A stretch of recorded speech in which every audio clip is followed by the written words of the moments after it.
This morning, the full extent of the damage remains unclear after the U.S. launched a massive strike on Iran's nuclear facilities. President Trump is calling the strikes a spectacular success, while his administration insists the U.S. is not at war with Iran, only its nuclear program. Sources tell ABC News the White House pursued diplomacy up until the last minute, but when talks failed, the president gave the final strike order just moments before launch. Now, the president has urged Iran not to retaliate and to instead work for peace. But Iranian officials have already promised, quote, everlasting consequences. The administration now warning that if retaliation comes, the U.S. is ready to act again. So the big question for the president and the nation's leaders, what comes next? Already we're hearing from Kentucky lawmakers and experts. And Gabe Gonzalez joins us. Gabe, in the studio with that this morning. Hey, good morning, Jim and Grace. President Trump's decision to bomb Iran's nuclear facilities came just 2 days after he told media outlets on Thursday he was going to take as long as 2 weeks to decide if he would take action against Iran. Over the weekend, we spoke to Kurt Jefferson, a professor of global leadership at Spalding University. On Friday, before the attack, he told WHAS he did not see the U.S. getting involved between the conflict between Iran and Israel. We talked to him again on Sunday after the bombing. He said he was surprised, but this doesn't mean we should expect the worst. I think in this case, this would be seen as a limited kind of strike or incursion, not a full-out war necessarily. And as of this morning, the White House says the U.S. is not at war with Iran, only its nuclear program. And Kentucky lawmakers are already expressing support for the president's decision. Republican Senator Mitch McConnell and Republican Representative and Senate candidate Andy Barr praised Trump for taking action. In a statement, McConnell said, quote, I commend the president for authorizing decisive action and all U.S. service members responsible for carrying it out, end quote. Now, Republican Representative Thomas Massie and Democratic Representative Morgan McGarvey are both denouncing the move and calling Trump's actions unconstitutional. We also spoke to people who live in Fort Knox. I'll have their reaction coming up in the next half hour of GMK. Jim, Grace. Okay, thank you.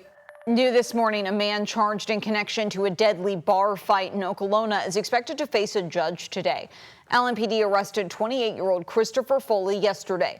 They say around 1:30 Sunday morning, police responded to a bar fight at the Corner Tavern off Preston Highway and Mount Washington Road and found a man with life-threatening injuries. According to arrest records, witnesses told police the suspect was angry about money, threw the victim to the ground, and hit him repeatedly. The victim later died at the hospital. Foley is charged with murder and is set to be arraigned at 9 a.m. today. A scare at a West Louisville grocery store triggered a massive police response Sunday night. Officers responded to several reports of an active aggressor inside the Kroger on West Broadway around 8:30 last night. According to police, a teen or a young adult entered the store with a mask and a handgun, prompting multiple 911 calls.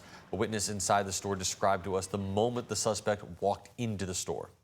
Next thing you know, all you hear is, get down, get down, get down.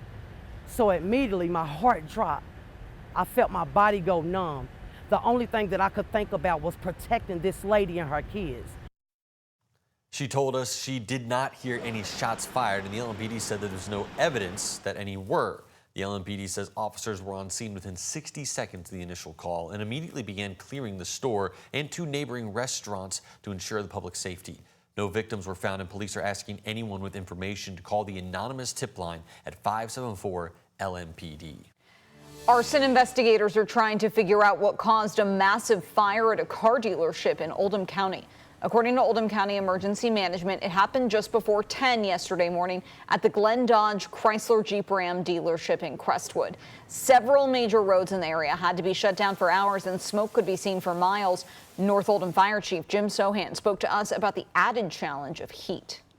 Right now, temperatures are in the 90s, heat indexes are in the hundreds. There's no shade for these guys, and they're wearing a lot of equipment. Fire officials say no one was inside the building and no injuries were reported. Hall of Fame trainer D. Wayne Lucas is retiring from horse racing as he faces serious health challenges.